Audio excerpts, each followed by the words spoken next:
Hola, hello. Obviously, my Spanish is terrible, so I apologize for that, but trust me, you wouldn't want to hear it. So, I am somebody whose slides have stopped working. There we go. I am Andrew Godwin. You may know me from my work on Django. I wrote migrations in Django. I also wrote channels, which is the other thing I'm mostly known for. My normal day job is at Eventbrite. I am one of our principal SREs at Eventbrite. And I, for some reason, enjoy network programming. You shouldn't, it's a bad idea, but I do. And this talk is kind of about both channels as the past and present, and Django's future with asynchronous stuff. So let's start with history. In 2015, Channels version 0.1 was released. In fact, it was pretty soon after I spoke in Amsterdam at Django Under the Hood about this very idea. This first version of Channels was much more ambitious than useful.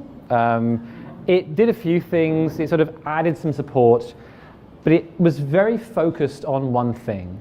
And that one thing was adding WebSockets to Django. That's kind of the thing it tried to go for. It did some other things too, like background jobs and long polling, but it was very much the headline, WebSockets. That's what we're going to go for. And 2 years of reading specifications and cursing at them and cursing at browsers and proxies and firewalls and everything in between, finally Channels 1.0 came out in 2017. Now this was a big achievement for me. It was stable, I felt happy with it, but it had a few interesting problems. The key thing was, because this was just a bit too early, remember it started in 2015, it was designed for Python 2. When I started, Python 2 was still strong. These days, people are like, what's Python 2? It's gone. Well, it's not quite gone, but it's much less common. But back then, I felt I had to make it compatible. And as we'll learn, that was a big problem. I also used Twisted for the web server, because if you're in Python 2, Twisted is the only async you get, basically. It's that or G-event or eventlet, that kind of stuff. And because of these two things, I had to run Django fully synchronously. And the way to do that is difficult, because you have Django, which is fully synchronous. You have Twisted, which is its own kind of async. Those two things can't live in the same Python process. And so to bridge this gap, I plugged in Redis. And so Channels version 1 ran as two separate processes with a Redis layer taking messages backwards and forwards between them. And this was interesting. It worked way better than you think it would. And the nice thing was that you could scale each of those two things. You could add more web servers if you had more sockets. You could add more Django processes if you had more demanding work or longer running tasks. And the only thing you couldn't scale, the annoying thing here, was our lovely middle friend, the Redis server. And this is where the problem starts happening. Not only does it have that scaling problem, there's too many moving pieces. If I tell you, I have this great thing, all it needs is for you to double the number of things you're running in production, anyone sensible will go, no, that's a bad idea. And of course, many did. And also, in 2017, everyone's like, well, Python 3 is amazing. We have async IO. Do you support it? And I'm like, no, I built for Python 2. And finally, the design of it, because it was so constricted, it was very easy to, as we say in English, shoot yourself in the foot. It's very easy to make mistakes. A couple of small typos or small code changes, and you could deadlock the entire server. This is not what Django does. Django tries to be safe. The idea is if you use Django stuff, it's very, very hard to make an unsafe deploy or piece of software. And in the end, I was wrong. This first design was correct in 2015. It was wrong in 2017. I did release, but in the end, I sat down and realized it had to be rewritten. So I started that rewrite in November 2017. And then by the middle of 2018, I had entirely rewritten Channels into a whole different beast. It's now fully async IO native, which means it runs only on Python 3.5 and higher, which is where you find async IO fully. It fully supports modern Python async coroutines, as well as the old kind of threads. And crucially, it runs in one process. It runs the same way all the other Python servers you know and like do. You can just literally change gunicorn for Daphne or another server that supports this, it will just work. Of course, there is still a problem, and the other problem that the Redis layer solved in the first place. It wasn't just there to make those two pieces link. It was also there so you could talk between different clients. If you're writing a chat room, the first thing a chat room does is when you send a message, everyone else receives the message, which means the process that the person is talking to who's sending and the process the person is receiving from, if they're different, have to talk to each other. If you run one process for everyone, this is fine, but servers only get so big. At some point you have to have two. And so even in this new world, you have the ability to have messages go between different processes with Redis. But crucially, it's optional now. If you don't want that stuff, if you're small enough, you don't want to have the complexity, you can just not do that, and it's much easier. The key thing is, this was a 75% rewrite. That is a lot of code. I spent about 3 continuous months in 2018 just reading Python 3 async docs, trying to work out what they said, trying, failing again, and generally cursing at how bad they were. They are, thankfully, as of this year, much improved. There was a full rewrite of those docs by some wonderful people, so they are much, much better now. But back then, they were not quite as good. And the other problem I faced was that I did all this changing. I made it fully async. I made it live in one process.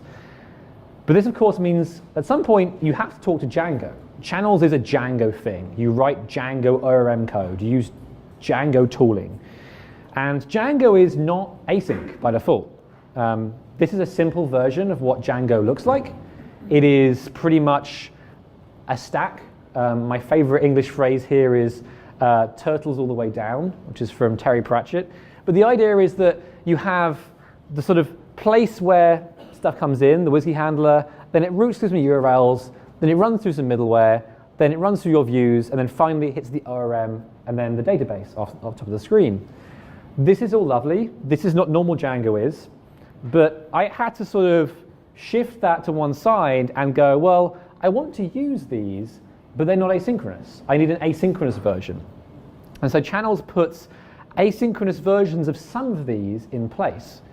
So now, when you come into the server, you come in through an asynchronous path here, and then you either jump over straight into old Django if you're going into a view, or if you're going into an asynchronous piece of code, like a WebSocket handler or a long poll handler, you go through this path and go through asynchronous middleware, through consumers, which are asynchronous views, basically.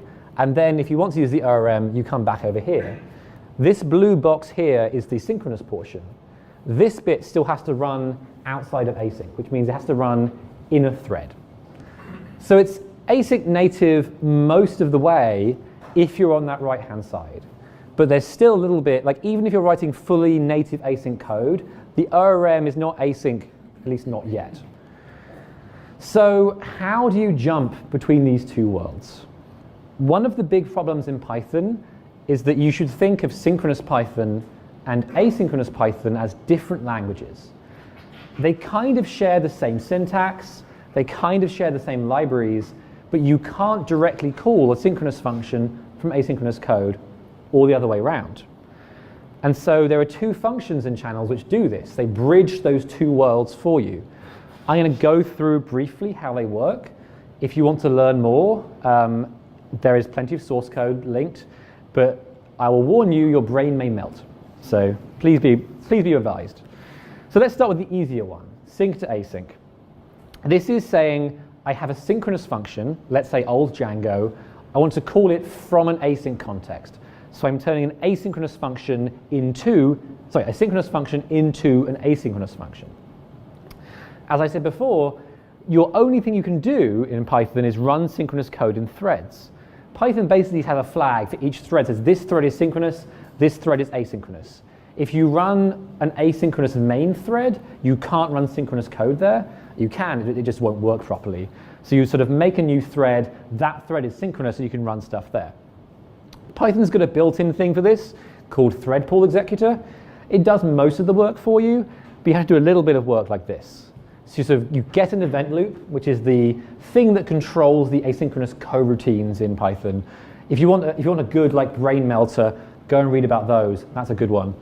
But you get that loop, and then you tell that loop to basically run a function, the function you want to basically turn asynchronous, inside that thread pool.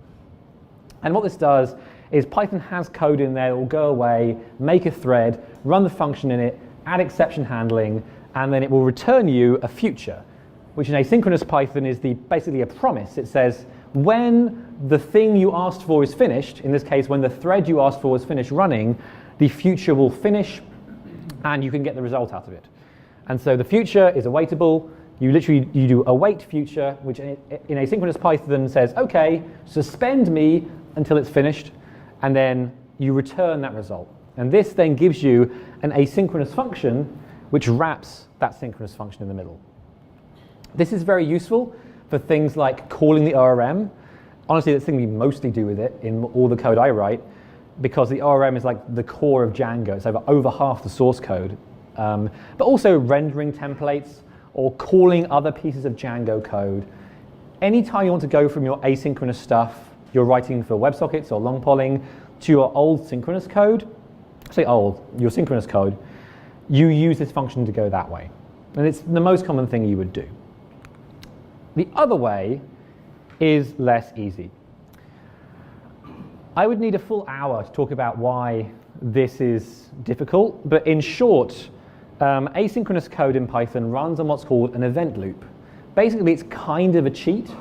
Python is still really synchronous behind the scenes, but there's a thing called an event loop which sort of works out all the coroutines you have, which ones are suspended, and then rapidly just goes through whichever ones have events and runs them for a bit. This is called an event loop. If you want to run asynchronous code, you have to have this thing to run it on. And the problem is, Python gives you a nice function for get me the event loop on my current thread. As I said, Python threads are marked with like synchronous or asynchronous. But if you're in a synchronous thread and you want the asynchronous main threads loop, now that is harder because you can't really ask for that easily. This is the simplified version of that code. No, you can't read it, it's too small. But basically, in a shorter, easier to read format, it does this. It makes a future, which is again that thing you can sort of wait on. It then changes threads in a way I'm not particularly fond of, but it does do this. And it finds that main thread and makes a new coroutine in that thread, like a sort of a fake one. It then ties that coroutine into the future it made for you across the threads, and then blocks the synchronous thread on that other thing. So basically, you stop the whole synchronous thread, reach an arm across into the main thread, and say, hey, when this main coroutine finishes, blast back over to my thread and unpause it. And that kind of gives you the same effect in reverse of that previous one, which is now you can call an asynchronous function from a synchronous thread. It will, of course, block everything. That's how synchronous code works. But it does do what you want. Now, you may ask, why would you want to do this? Like, there's no part of Django that is async that I want to call. Well, that's the problem, right? Like, Django isn't async, and Channels is. If I didn't do this, I'd have to write every single Channels API twice. For example, the channel layer, the thing that lets you send messages between different processes, I'd have to provide an asynchronous version and a separate synchronous version and maintain and test both of them. Now, if I was, rich and had all the free time in the world and like a nice private island, maybe I'd have time for that. I don't. And so instead, my goal was to try and shrink that amount of code I and the Django team had to maintain. And given the choice of writing only one, it's much nicer to write asynchronous native APIs and then let you call them from synchronous code. Because then you can write them so they are efficient asynchronously, and synchronous code is always going to block. It's always going to be inefficient anyway, so you're not really losing a lot. And the key part of this is I didn't want to make channels so that you only wrote asynchronous code. I'm a belief that you only want to write asynchronous code where it's useful. It is harder to write. It's more complicated. You make more mistakes. It is hard to test. I will always pick synchronous code if it makes sense. Asynchronous code currently is more dangerous, and for that reason I want to let you pick and choose what you want. Generally, if you have a big site, most of that site will be in normal standard synchronous Django, and then only a little bit of like, oh, here's the socket part, or here's the sort of long poll part, that will be asynchronous. And they should both live in the same place. This is kind of the idea of this. You can choose which side you live on, or use both. Like most people will like write their login forms and their user management over here, and then write like chat or notifications over here. And they can all use the same database and models, and that's the idea. There is one small feature on this diagram though, which is this. Now, unbeknownst to how small it is here, this is the most difficult part of everything. Previously, there was a lovely arrow here, and this said Wsgi. So hands up, do you know what Wsgi is, roughly? Or, you know, it's about half to a third of the room. So those who aren't familiar, Wsgi is the Python standard for how web servers talk to applications. It's been around for a very long time, I think over a decade at this point. It's very well established. Every server talks it. Every Python web framework talks it as well. It's incredible. It's one of the best things Python's done. It's probably the reason Python is so popular with web, but it doesn't support asynchronous requests. It has a crucial design flaw where it cannot send more than one thing into the application, which means that you can't have a socket which has more than one message coming in on it. Like it would just get the first one and stop. And so one of the big problems I faced was this: how do I make Wsgi async? In particular, I could have just ignored this and gone, I'll just do my own thing, write my own server that's specific to Django, and we'll use that. But that's not the point. That wouldn't help Python. It probably wouldn't even help Django. The whole idea here is that we want to have a future of Python async with web that is bigger than Django, right? Django core realizes like we are big, we're still the biggest in Python, but it's our responsibility to help the whole community and not just ourselves. Like someone will come along, make a better thing. I mean, even like Flask is better for small things. Like I will happily admit that. I write Flask as well. And so we want to have everything work. And for that reason, you have to do the hard work of making a specification. And so I put an A there for async, very, very difficult naming, and that gives us ASGI. Now, the full specification is, if you like, available online at asgi.readthedocs.io, but I will summarize it here for you because that's kind of the point. So if you're not familiar, this is how a Wsgi application looks like. It's a thing you can call, a function. You pass it two things. The environ is things like post data and get data and like headers, and start response is how you send headers back. So you do things with this, you then send your headers, and then you just yield chunks of data back from it. It's pretty simple. One of the things that's so good about Wsgi is how simple it is. Anybody can write something that works with this. It's like easy to understand. You can sort of get going in an hour or so. My goal was the same kind of simplicity for ASGI. It's not quite as easy to make it that simple. This is how ASGI stuff looks. First of all, we now have classes. I am a big believer in not only doing functions. Technically, you could do functions here, but we'll ignore that. So the idea is you have an object. It first gets called with a scope. Scope is the environ. It contains post data and get data and headers and all those wonderful things. And that's synchronous. And then when you've set up the object, you then get this called. This is a coroutine. And the server will just go and call the coroutine and give you two things, a send and a receive. Send, anything you pass into send as an application will get sent to the user. Receive will give you, when you await on it, things the user is sending you. So incoming messages, incoming packets, that kind of thing. And your job as an application is just to sit there waiting for things on receive and sending things out. And you keep looping until you're done, then you return, and when you return, the whole thing shuts down, the connection gets stopped.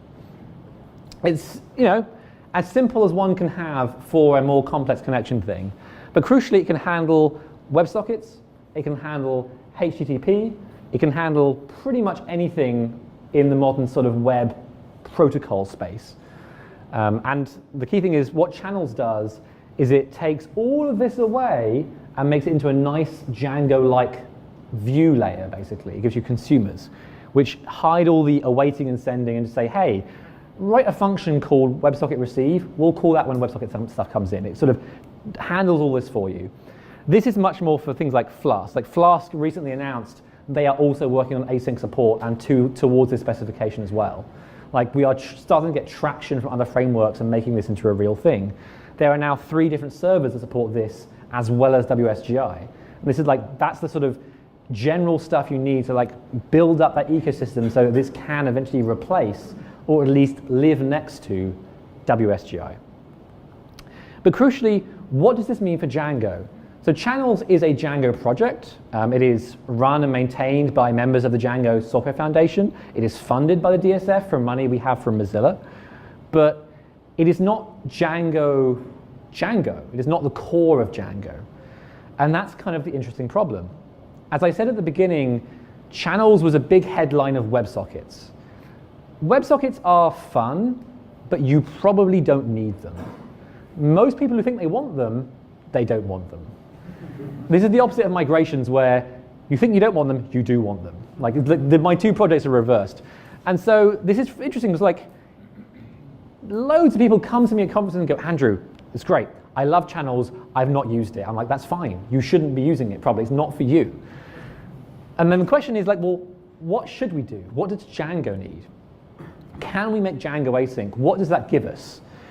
There are lots of things in Python and in web programming that are good when you run them asynchronously. Think about the ORM, right?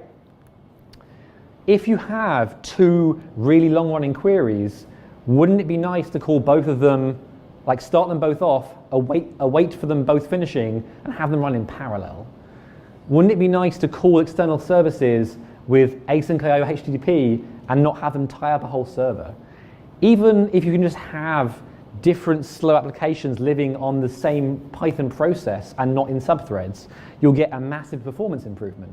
We've benchmarked stuff written in async Python for web. It is faster than Node and approaches Go in speed. Like it's really quite impressive. And the ORM is the most difficult thing. I'm not going to lie. This is the project I'm now like staring down the barrel of, basically. We will hopefully start it soon, but we have to think about how we approach this kind of stuff. And it's difficult, and like Django is, I said, mostly the ORM, but there's other things too. We want to look at converting most of Django that makes sense into async eventually. So in the future, we can have that sort of async stack. And the other thing that for a long time I was asking myself as a question was, well, do we really need to replace Wsgi? As I said, it's one of the most popular things in Python. It has been around longer than I've been writing Python. That's quite a long time. And crucially, for a long time, people thought that WebSockets was the thing to replace it by. And it's very hard to get support when you're saying, oh, well, this is for the WebSocket people. It's like, well, that's like 5% of people using Python, right? Like, you don't make a specification for 5%, you make it for 95%. You'll never cover everyone. You can never make a specification that everyone will be happy with, but you want to cover most of them. Like, there's a reason like Wsgi doesn't do some things. It doesn't let you do like headers in the middle of responses, for example. That's fine because the number of people who do that are very, very small, and also they should stop. So when it was WebSockets, it was hard to justify it. But like having this better story about, well, we can have fully asynchronous Python frameworks. They run faster. You can have, like if you're doing services as an architecture, you really want asynchronous service calls because you can do what we do at Eventbrite and go, well, I can call these 5 services in parallel and then just wait the longest time of one rather than all 5 added together. Like you can save literally seconds in a request if it's a slow request doing that. And the other thing here is like, as I said, I don't want everyone to write asynchronous code. I don't want a future where Django is literally only asynchronous. I want that synchronous stuff in there as well, but I want to let you have the choice. And the choice is basically, we're going to like leave a synchronous bubble and make everything else around it asynchronous, and try and keep that stuff away from you unless you want to change to it. And the key thing is with channels, changing to asynchronous is a huge leap. We want to make it be a small jump, where once you want it, once you know what you need, once you've made your first version, you can just take a piece, make it async, and not have to worry about it. And that kind of comes to the big question we have about, like, what is Django? Like, Django, when I joined the project in 2009-ish, had a very clear goal. We weren't finished yet. But now Django, it feels kind of finished. One of the problems we have is that we kind of ran out of big new features to work on.